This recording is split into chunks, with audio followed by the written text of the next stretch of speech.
Well, we're standing in a museum that was built in the 1850s, and it's very much still a museum of a museum because it hasn't changed much in almost 100 years. The building was filled by the Royal Dublin Society, who started off this collection of animals, and they spent 50 years from the 1850s through to the early 1900s filling the building with everything they could find around the world, and that was the point, was to have one of everything in nature under the same roof so that you could explain what was going on in nature. Once the building was filled, it has changed very little. So you're looking at a 19th century, early 20th century approach to wildlife. So when they needed another extinct animal, they would put it on the list and they would go looking through the taxidermy books to see who had one for sale, and they'd put the word out for some of those things. So the attitude to wildlife was very different. It was a case of, if something is on the verge of extinction, our job as museum people is to get one of the last ones in to show people what it looks like. And of course that will add to the prestige of the museum and possibly the scientist.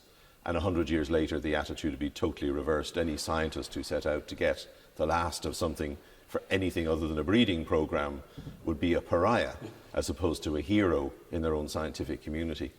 And it was perhaps just the seals with that very specific challenge that became identified and established as the first individual species to get protection, as opposed to protection in general or the concept of preserving an ecosystem in the whole.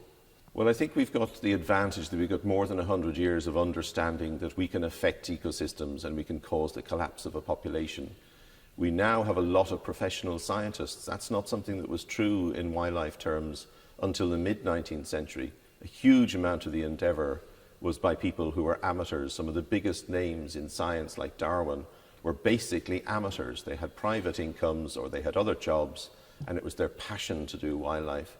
Most animals do need a champion in this modern world. We need celebrities to come and passionately explain why it's really important to do something in order to affect our behaviour.